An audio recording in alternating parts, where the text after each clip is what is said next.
You're listening to the Brain versus Me podcast, a show about the moments your brain gets ahead of you, usually before you're ready. Here's your host, Joshua Ericson.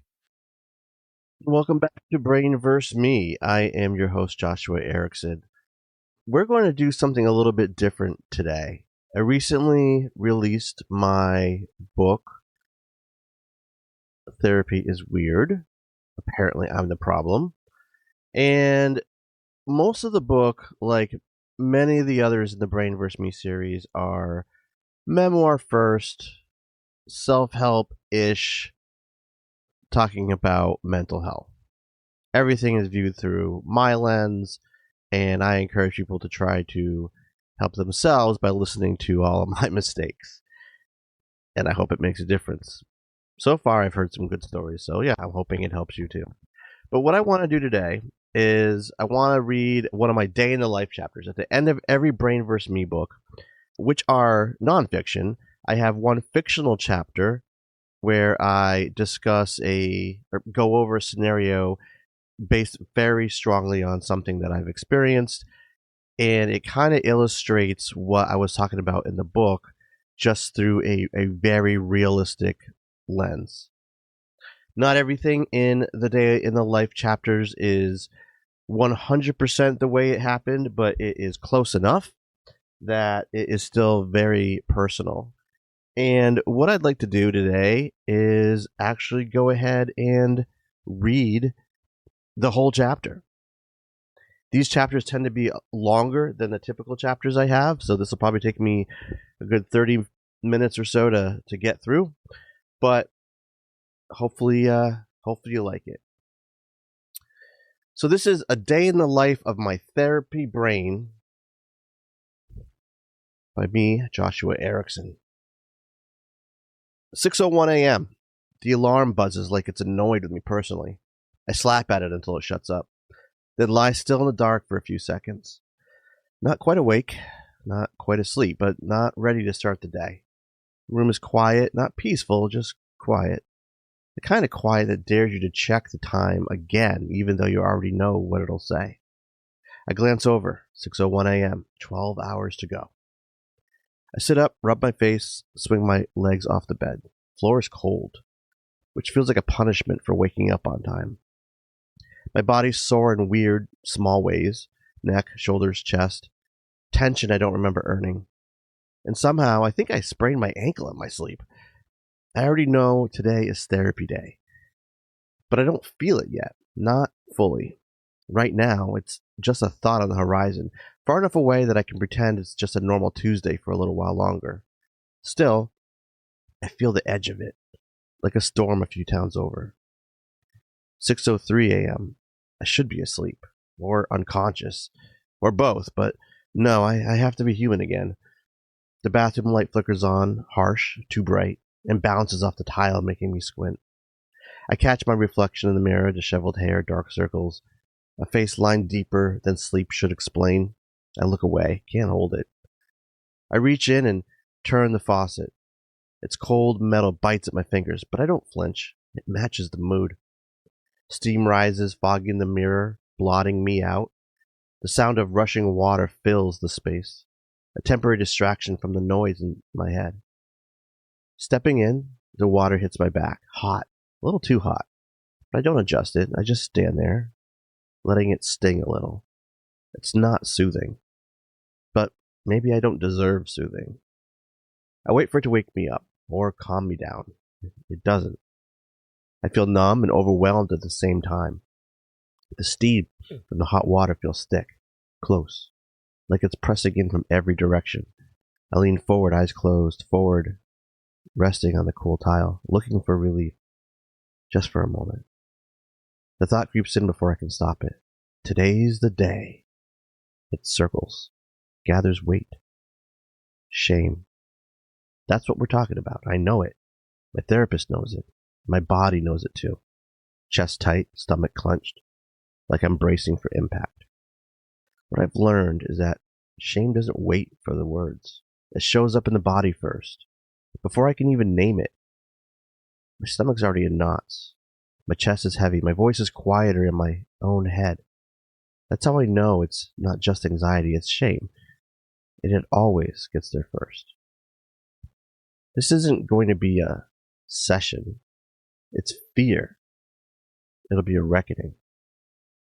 Shame has always been the worst one. Not the loudest, not even the sharpest, but the one that sticks. It doesn't just say you messed up. It says you are the mess. And once it gets in, it echoes. It is unrelenting. I try to ignore it, reason with it, plead, but it won't stop. I shift my focus to the physical, hot water on my shoulders, the cold tile under my hand, the steam thick, close, like it's pressing in from every direction, heavy, close. Okay, no, not today. I shake my head like that'll clear it. Try to shift. Something else. Anything else. Work. Fine. Work. Greg spilled coffee on his keyboard yesterday. Again. Swore it was sabotage. Blamed the intern. Said they were jealous of his ergonomic setup, which is just 2 Amazon boxes and a Bluetooth mouse. I actually laughed. Felt human for a second. I wince. Not from the water. From that. I'm hearing myself snap at Bill when he made that smug-ass comment about deadlines. I could have ignored it. Should have. But I didn't. And here it comes. Judgment. Full volume. Nice job. Way to stay regulated. A+ use of skills. I hear my therapist's voice in my head. Can we notice that without judging it? And just like that, yep, now I've got therapy. Which means I have to talk about it. She's going to ask how my week went. She's going to ask if I want to look at my journal, and if I answer honestly, and I always do, even when I don't want to, then I'll have to say it. I lost control. Again, I let it out. Not helpful, not skillful, definitely not regulated. I hate that word. The water falls on me, drumming slightly on my head, sliding down my neck over my back, undeterred by anything, like it's tracing every mistake I've tried not to think about. You should have taken a deep breath first. You should have walked away. You should have done literally anything other than what you did. And now I have to sit in a virtual room with someone who will ask me why. Not to punish me, not to judge me, just to make me say it out loud. And somehow that feels worse. I open my eyes and look at the fogged up glass door, already dreading the part of my day that hasn't even happened yet. 6:30 a.m. I towel off, dress, and head downstairs. The stairs creak the same way they always do. The kitchen is already alive. Cabinets open and close. Something clatters into the sink. The dog's nails click across the tile. I move through it all like a background extra of my own life. The coffee pot is empty, of course. I fill the kettle, start it, stare out the window while it heats. The calendar catches my eye. Red circle, 7 p.m., therapy. My stomach tightens. I pour the water, stir the instant granules, and hold the mug between my palms. The warmth helps, but doesn't fix anything. Movement swirls around me, kids in motion, cereal boxes being shuffled. Someone searching for a backpack. I'm not following any of it. I'm just here. A lunch bag appears on the counter. I don't remember packing it, but apparently I did. Or someone did. A worksheet lands in front of me. I nod, pretend to read it, hand it back. Shit, I didn't do my homework. Therapy homework. Not real homework, but it still counts. And she's going to ask. Another kid reaches for juice. I vaguely track curly hair and tall limbs in the sense that I'm supposed to respond to something. I don't. A voice cuts through the noise, resolving a question I didn't register. Someone answers for me, probably her. I glance at the clock. I'm going to be late. 9:30 a.m. I've been at work for 90 minutes, but it feels like 3 hours. Plenty of time to make myself look emotionally stable, or at least not actively unraveling. Supposed to be working, supposed to be answering emails. Instead, I'm flipping through my journal entries from the week, each one worse than the last. One trails off mid-sentence. Another just ends with, I don't know why I bother. Cool, that'll look great shared on the screen tonight. I hover over one entry, consider softening it, editing, rounding the edges. And I don't lie in therapy, even when I really, really want to. Because how else am I going to get better? But truth can still wear a costume. And I know mine well. Self-aware, articulate, productive.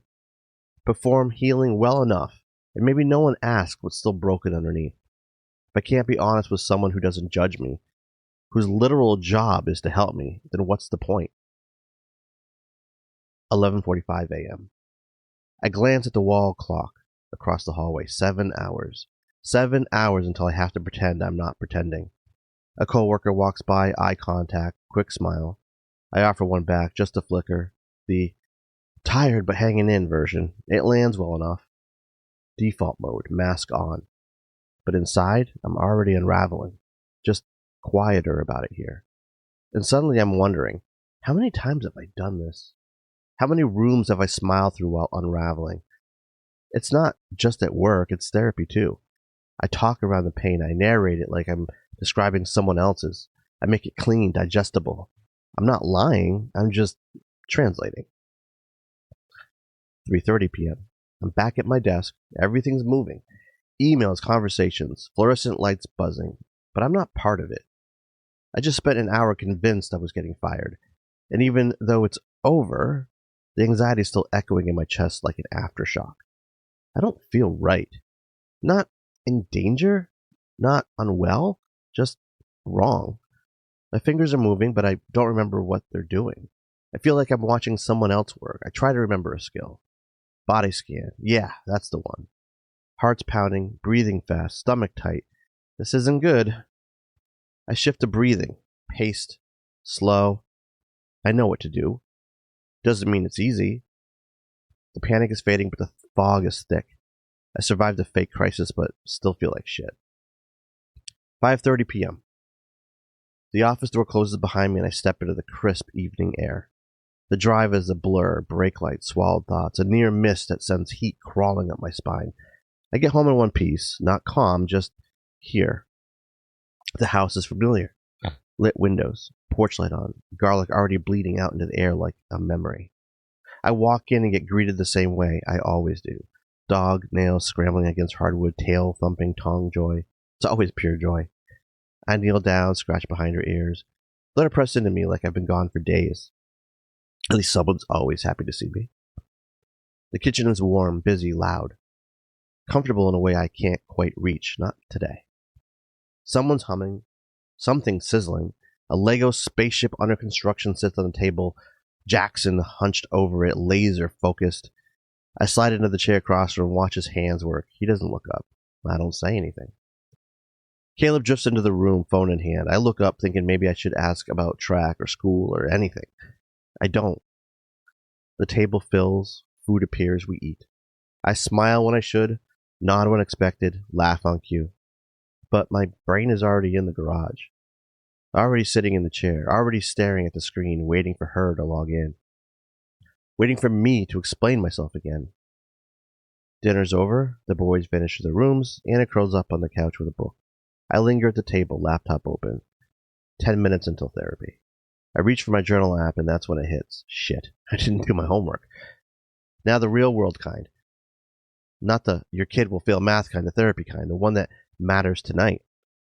I open the file, barely anything there, just a title, a question, and nothing underneath. It's an exercise on shame, what it feels like in the body, what triggers it. Even just reading the first prompt makes my skin crawl. I hate this one. I know it's supposed to help. I know avoidance doesn't get me anywhere, but I've been in therapy long enough to recognize this exact pattern. Feel discomfort, want to flee, consider canceling. I even entertain it for a second. Maybe I just don't log in tonight. Say I'm sick, take a break. Maybe forever. But that little voice, the one that's learned about opposite action, chimes in. If you don't want to do it, you probably should.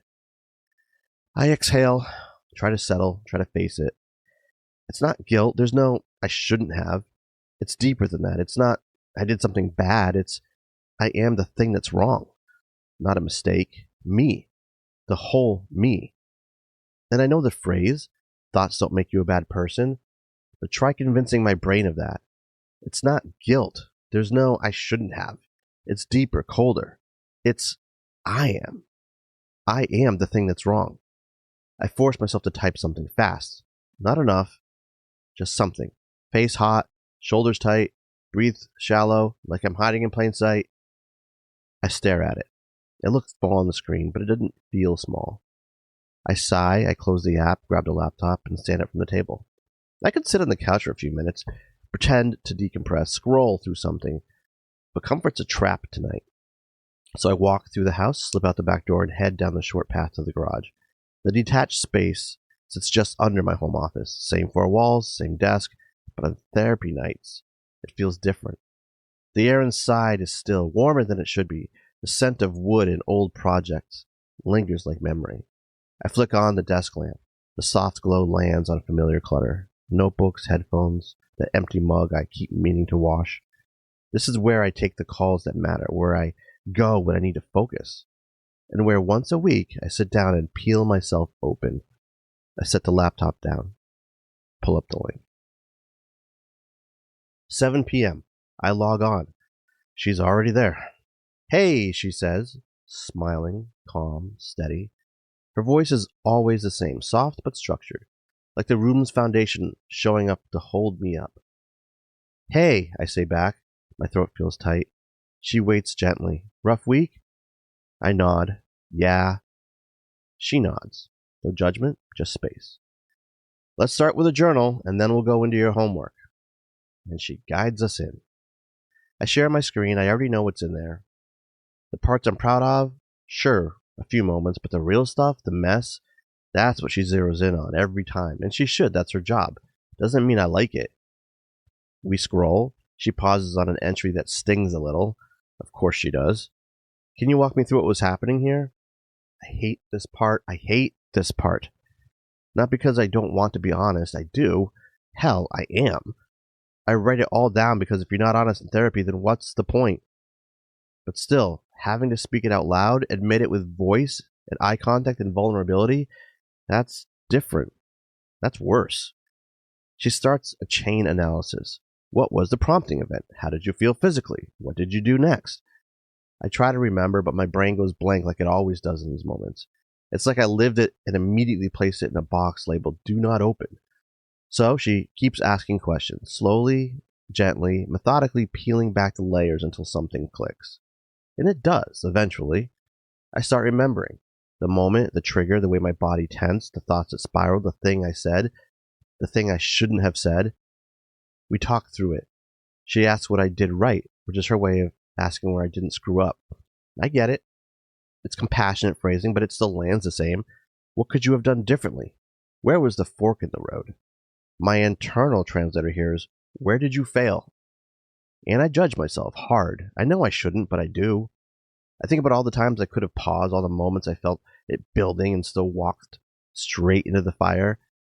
And I spiral, quietly, invisibly, because I'm still on camera, still in the session, still nodding like I'm fine. She brings up a different entry, one I barely remember writing.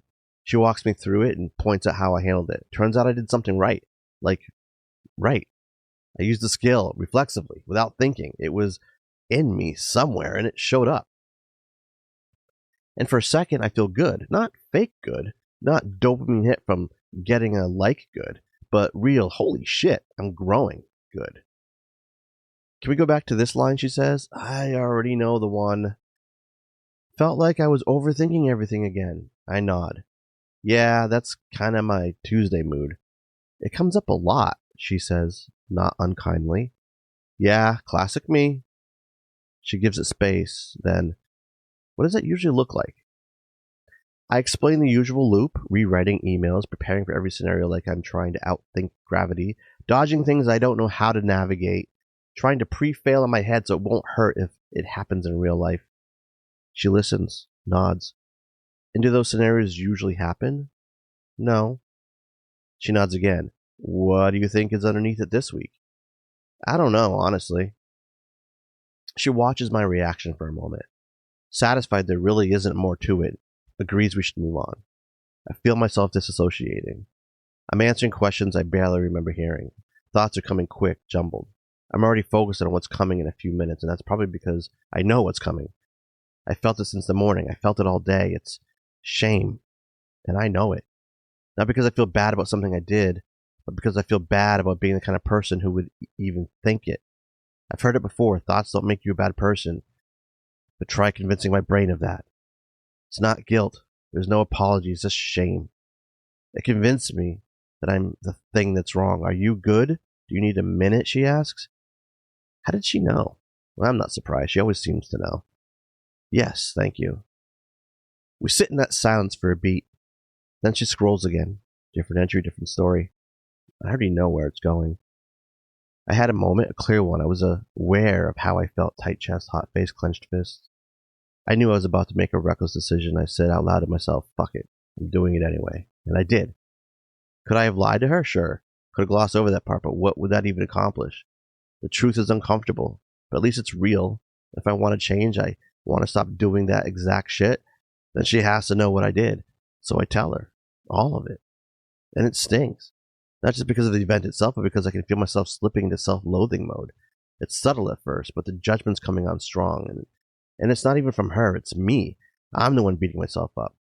We keep growing, and the rhythm of the session settles in. Question, pause, dig, reframe, repeat. Eventually we finish the agenda, and I see the clock creeping towards the break. 15 minutes until session 2. 15 minutes until shame.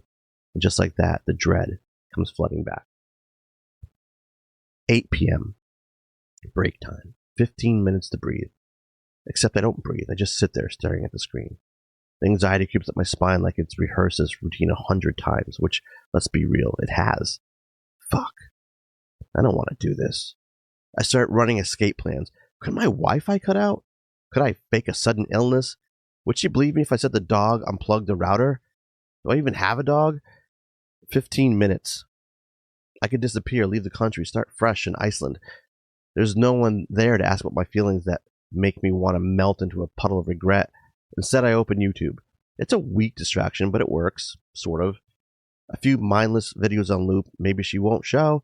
Maybe her power went out. Maybe, oh, hey, you're back. Shit. We're doing this. 8:15 p.m. She smiles. I smile back. Not a real smile. It's a mask. It's always a mask. I'm doing the usual, I'm fine, routine. The one that's worked every time, the one I know by heart. But inside, I'm screaming. Let's take a look at the shame homework, she says. And I want to run. I want to disappear. Instead, I freeze. She starts asking questions about events I'd rather forget. But this time it's not vague. She knows what it is. We've talked about it before, and somehow that makes it worse. My skin's already prickling. My chest is already tight. My hands keep moving, scratching my nose, covering my mouth, brushing my jaw like I could scrub the shame off. I look anywhere but at her. Not at the camera, not at the screen, not at her face. I can't. Because she knows. And I know she's going to ask me to say it again. Out loud. Like naming it will be easier. But it isn't. It rips something open. She sees it. Of course she does. She's seen it before. But she also knows me. Knows I'll do anything to sidestep it, so she pushes. Gently, but relentlessly. And she's not wrong to push. This is the thing I keep avoiding. The thing I've dressed in sarcasm and buried under structure. She's not trying to hurt me. She's trying to help me say the thing that feels unspeakable. She doesn't laugh at my jokes. So I try to pivot to a different story. One that's easier. One that doesn't twist like this one. She circles back. Tell me what happened, she says. I need you to describe it. What was going through your mind? And I want to say no. I want to close the laptop. I want to walk outside and keep walking. But I just sit there. And the silence between us stretches. Not awkward, not angry, just honesty. And I hate that honesty feels suffocating. I shift in my seat. The ceiling feels lower tonight, like it's leaning in. The lamp behind me hums, faintly, barely audible, but constant. I can't tell if it's always been that loud or if my body's just turned up the volume on everything. The corners of the room feel sharper, like the garage is listening, like the air itself is waiting for me to crack. There's nothing really to say. I think I forgot. Can we move on? She keeps watching my reactions, my uncomfortable shifts. Why isn't she saying anything? Oh my God. She thinks I overreacted. Did she just shift in her chair? That means something. She's disappointed. Got it. Okay, tell me. What were you feeling? I don't know. Frustration, I guess. Where do you feel it? Chest? Short, one word. Can't do more than that. Why does she always ask about my body? Like I'm supposed to have a roadmap of tension. It was everywhere, okay? Okay, and What did the chest tightness mean to you in that moment if it had a message? It meant I was failing again, that I couldn't do it, be normal, be good, whatever. My voice softens, slows, not broken but unraveling. Shit, was that too dramatic? Now she's going to think I'm resisting. She's going to push, or worse, pull back. You weren't failing. You were overwhelmed. That doesn't make you weak, it makes you human. Can we sit with that for a second? No. I say it too fast, too loud, then quieter. I don't know. I don't want to feel human. I want to feel better. Shit, was that too dramatic? My eyes sting. I don't speak. But I don't leave. She keeps asking questions, gently, persistently. I try to hold it together, answer the questions, but the words feel like they're getting stuck, stretched thin. I don't want to do this. I don't want to talk about this, but I don't want to feel this. And there's something about the way she's speaking, so calm, so steady, that makes the frustration build in me like a tidal wave. Why do I have to keep explaining myself? Why can't she just see it? I'm already starting to feel cornered. I can't get out. My chest tightens. The usual pressure builds. I know I should just breathe. It's not her fault. But I'm so tired. Tired of pretending I've got it all under control. I'm tired of being so fucking good at this mask. Her questions don't stop. Same tone. Same cadence. Like she's reading from a manual and I'm the case study. They should be helpful, but it's like they're poking at the wound and I can't stop the blood from coming. I don't know how to tell her I needed to stop without disappointing her, without looking like a failure again. But she is insistent I answer it, that I say it. Why does she keep talking like this is easy? Why does she sound like a fucking guided meditation when I'm trying not to come apart? I feel it rising, hot and heavy and fast. The shame, the pressure, the weight of holding it in. The mask is cracking. I can hear it. I can feel it splintering inside of me. And then it just breaks. Stop! I can't fucking do this anymore. That wasn't a strategy. That was survival. It wasn't just frustration. It was my body finally refusing to carry this thing alone. She didn't ghost me after she didn't shut down. She followed up. She said, sorry, it felt like too much. She didn't have to say that, but she did. That's the thing about shame. When it hits, it doesn't ask permission. It hijacks everything. My voice cuts the air like glass. I don't even recognize it as mine. Too loud, too raw, too real. It's not a confession. It's a scream from under the floorboards, and the silence that follows feels deafening. And I don't care. I don't care how it sounds. I don't care what it means. I just needed it out of me. The words are out of my mouth, and I can't take them back. I feel hot, cornered, exposed. She pauses. I don't need to see her face to know she's surprised. She's never seen me like this before. I didn't know you were that upset, she says. And I want to yell, how could you not? But I know the answer, because I've made myself an expert at hiding it. The mask, the jokes, the I'm fine routine. It's all second nature by now. I spent my entire life performing safety while drowning inside. And if she couldn't see through it, what chance does anyone else have? That thought, it breaks something in me. We don't finish the session. We stop early because I'm no longer in a place to do anything productive. I'm angry. At her, at myself, at everything. I close the laptop and just sit. 8:40 p.m. The air in the garage feels heavier now, like it knows what just happened. I wish it would let me know because I don't know what just happened. But it happened. I stare at the ceiling, jaw clenched, heart pounding. My chest aches from holding it all in, and then not. I can still hear myself. I can't do this! Too loud, too raw, too honest. My throat tightens, and then it hits. What the hell did I just do? I ended it, or maybe she did. I don't even know anymore. I rub my face with both hands and lean forward, elbows on knees, breathing like I just ran 10 miles. The silence is deafening. Except it's not really silent. The clock ticks loud, relentless. The old fridge hums behind me like it's judging me. Somewhere outside, a dog barks, distant, then closer. Everything is too loud, and none of it is helping. I feel like I'm vibrating with this thing inside me, this fire, this shame, this grief that's wearing my anger like a skin. I want to throw something, not at her, not even at me, just out, just away. I can't believe I snapped. I've never snapped. Not like that. Not in therapy. I felt like it before, sure, but I always held it together. Always smelled through it, laughed it off, talked around it. But tonight, it slipped. No, I slipped. And now I don't know what she's thinking. Maybe she's rattled. Maybe she's annoyed. Maybe she's wondering if I'm worth the work. I want to text her. I want to say something like, I used to think if I just kept doing things right, I wouldn't feel this way. If I just said it better, smiled enough, fixed it fast. But that's not healing. That's just perfectionism wearing a therapist-approved outfit. I'm sorry. I didn't mean it like that. I'm okay now. Lies, probably. I don't know what I'd even be apologizing for. For being real? That's the worst part. The thing I'm mad at myself for is telling the truth. I stare at the floor and something inside just caves. I don't want to be seen like that, not by her, not by anyone. And yet, I think maybe part of me did. Just for a second. Because holding it in was starting to break me anyway. I feel raw, like a nerve exposed to air, and suddenly I'm just tired. Tired of rehearsing every sentence, tired of pretending I'm okay, tired of being the resilient one, tired of doing this alone. It's too warm. The walls still feel too close.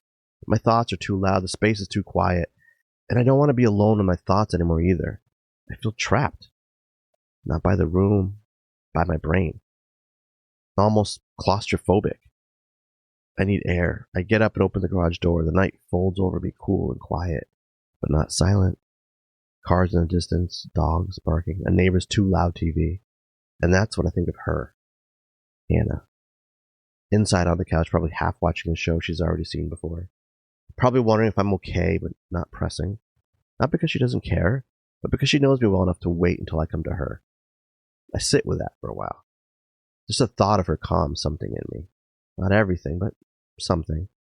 Mask on, not to lie, just to function. I roll my shoulders back, breathe once, cross the backyard. Every step presses into the lawn, soft and even, still damp from the evening air. The porch light spills across the yard, golden and quiet, like the house is waiting for me. I walk slower than I need to, half hoping the night air might rinse something off.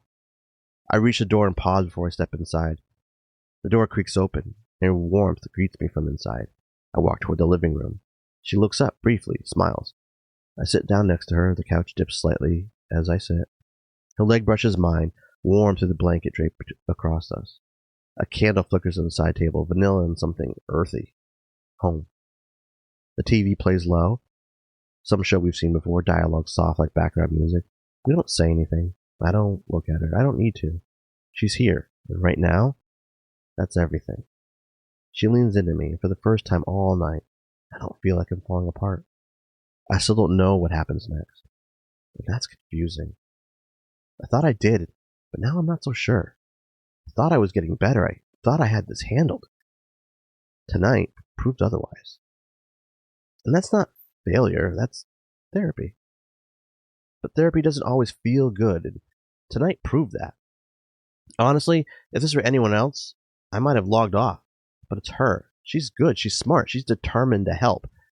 And yeah, that still matters. She even reached out after, not to fix it, not to explain, just to say she was still here, that she saw me, that she was sorry I felt hurt, even if she'd been doing her job. That call mattered more than she probably knows. But still, I hated everything about tonight. I hated how it felt. I hated that she was right. It cost me something every time. But maybe it gives me something too. And still, I know I'm coming back next week because as shitty as it felt, something good happened. The mask cracked wide open tonight. Maybe that's how shame dies.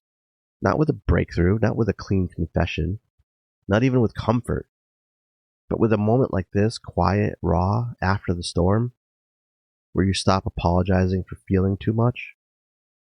She didn't flinch, and neither did I.